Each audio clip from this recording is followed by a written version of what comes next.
qué sería exactamente un héroe? Who are you, then? Just the fly in the ointment, Hans. The monkey in the wrench. The pain in the ass. Whoa.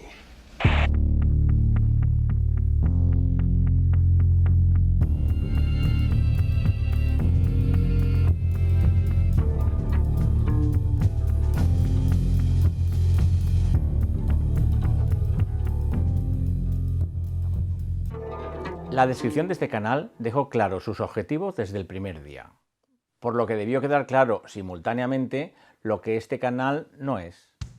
Se trata de analizar la realidad a través del medio cinematográfico, que no al revés.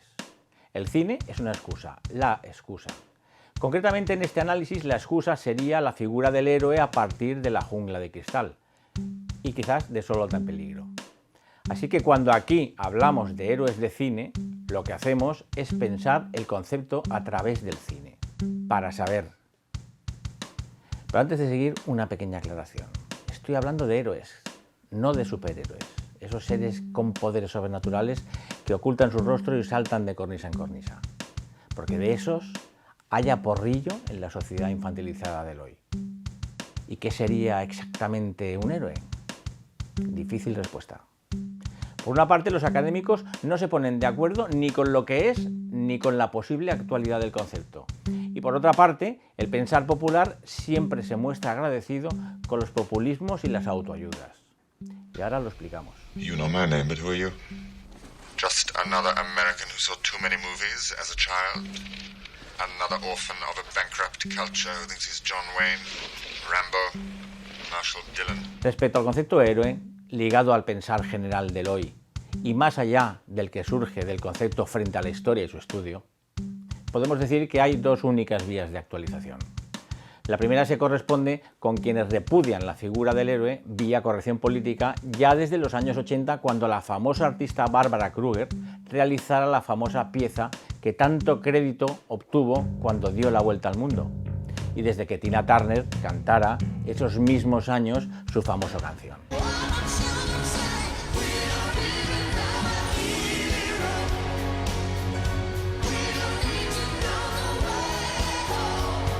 Y la segunda se corresponde con quienes se sienten mejor con el pensamiento fácil que con el pensamiento complejo.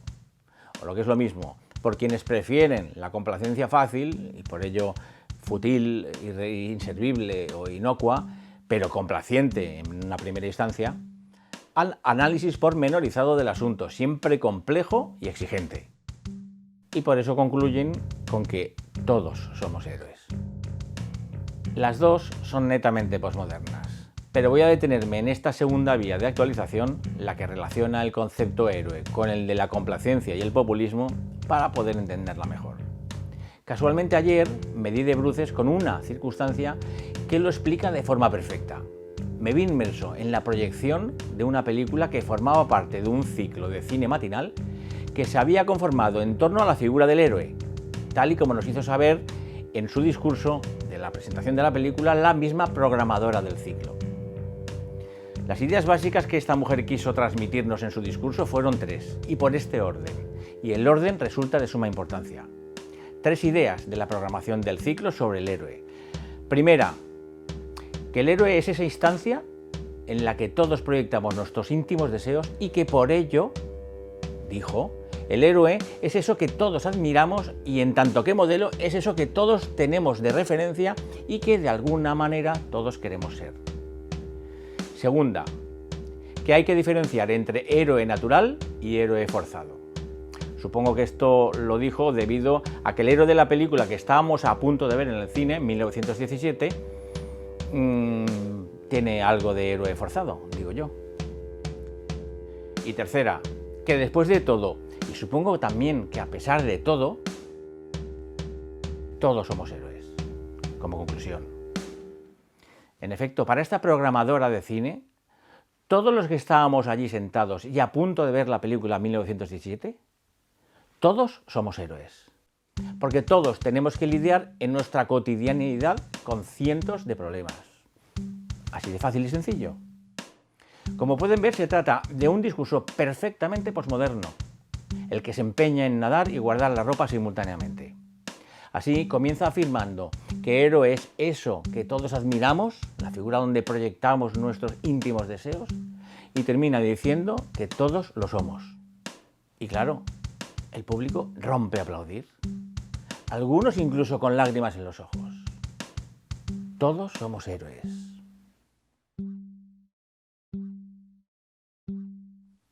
Qué bonito. Como vemos, ambas vías de aproximación al héroe contemporáneo son en el fondo la misma y pretenden lo mismo: salvaguardarnos de lo extraordinario. No necesitamos más héroes porque todos somos héroes. Perfectas chifladuras autocomplacientes porque, en realidad, un héroe es quien destaca por hacer lo que no hace cualquiera. Es una simple y necesaria cuestión de proporcionalidad. Solo unos pocos pueden ser héroes, porque una de las cualidades específicas de la figura del héroe es la de acometer eso para lo que hace falta un valor y un autocontrol que no todos tienen, o mejor, que prácticamente nadie tiene. Allá donde hay un héroe, hay una cantidad abrumadora de... ¿De qué? ¿Qué sería lo contrario a un héroe? O mejor, ¿qué es lo que es quien no es un héroe? Pues precisamente eso, un ser normal, con todas las cualidades que se quiera, pero normal por lo que respecta al concepto que observamos, el de la heroicidad. Así, allá donde pueda haber un héroe, hay una ingente cantidad de seres normales. Por otra parte, el héroe no solo está solo, sino que además tiene muchas posibilidades de ser cuestionado por muchos de esos seres normales, no héroes, que o se desentienden o le dan la espalda. Now you listen to me, mister. I don't know who the hell you think you are or what you're doing, but you just destroyed a building. Now we do not want your help. Is that clear? We don't want your help. Porque esa es, yo diría, una de las necesarias características que debe poseer un héroe. Esa que nadie quiere contemplar, con el fin, supongo, de poder señalar como héroe a cualquiera. La de tener que aceptar que será incomprendido precisamente por esas personas a las que está intentando defender o incluso salvar. Will, I think you better go while there's still time. It's better for you and it's better for us. Los héroes no pertenecen al ámbito de la mitología. No son seres sobrenaturales, no son superhéroes, ya lo hemos dicho. Son personas de carne y hueso a las que le duele el cuerpo como a cualquier hijo de vecino. McClane tiene miedo a volar y se cansa. Man is hurting. He is alone, tired, and he hasn't seen diddly squat from anybody down here. Y Cole Thornton sufre agudos dolores de espalda. Son humanos que poseen una extrema resiliencia, pero puesta a disposición del otro. Así, no puesta al servicio de uno mismo, con el fin de acabar una ultramaratón o con el fin de superar cualquier otro reto gilipollas, sino para poner esa resiliencia a disposición del otro. El hecho de ser un héroe no libra a McClane de tener problemas matrimoniales, y el hecho de ser un héroe no presupone serlo a tiempo completo. Pero los héroes están desde hace tiempo muy mal vistos, que por eso, entre otras cosas, hay tanto superhéroe, tanto fantoche. Los héroes no gustan precisamente por eso mismo que les confronta al hombre común, por poseer eso que no todo el mundo posee: libertad y valor. Un valor que requiere un alto grado de contención y autocontrol, y una libertad a la que muy pocos tienen el valor de acercarse. Así, los héroes no gustan porque su existencia deja en evidencia al hombre común. El cine ha dejado de creer en los héroes porque le parecen innecesarios.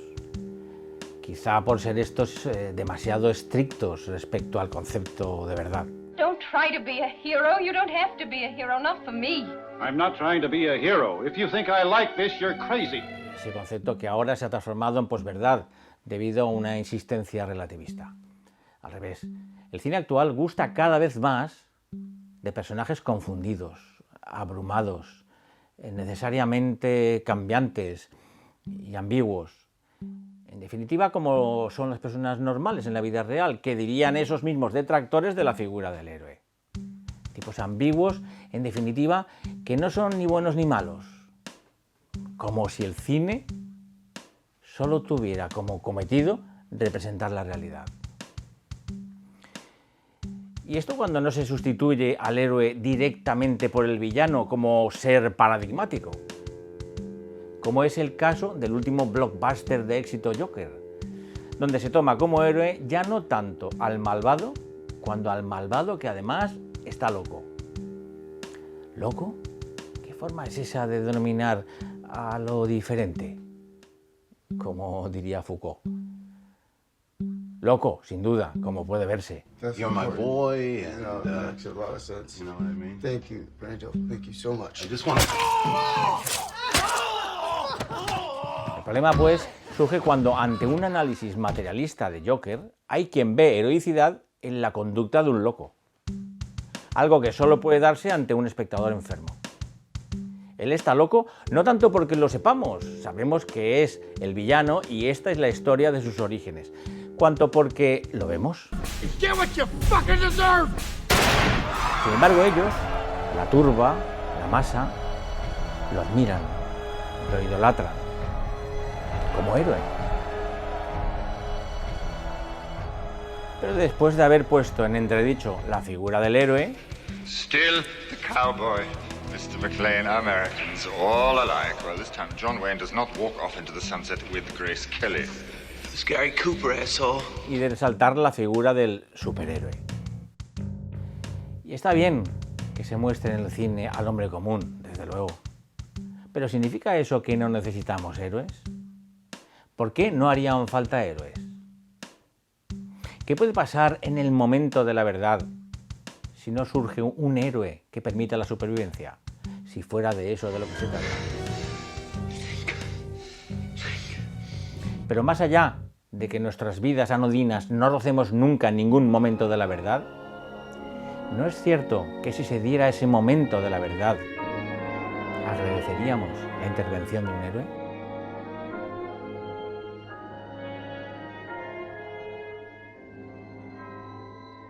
Por cierto, este vídeo también pudo llamarse No necesitamos Jokers.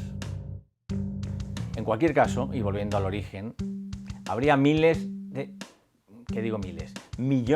de personas que estarían dispuestas a aceptar la actual y posmoderna circunstancia, la que asigna la cualidad del héroe al ser común, al hombre de la calle.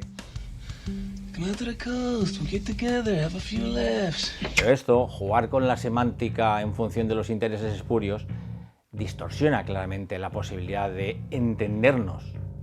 Porque ¿cómo llamar a ese que hace lo que nadie quiere hacer en los momentos de la verdad para salvar a la gente jugándose el pellejo? Decir que todos somos héroes sería como decir que todos somos sabios. Algo, por cierto, que también gustaría a los amantes del pensamiento populista. Si le quitamos el significado a las palabras, la comunicación, ya de por sí difícil, se puede volver un arma arrojadiza entre insensatos.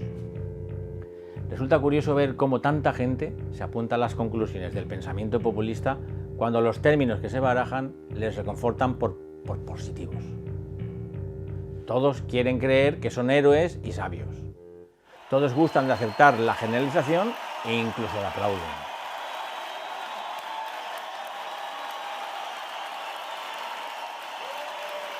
Pero ¿qué pasa cuando se analiza el concepto de gilipollas? ¿Por qué entonces ya nadie quiere reivindicar ningún tipo de relativismo ni de generalización? ¿Por qué héroes somos todos, pero gilipollas son siempre y solo los otros?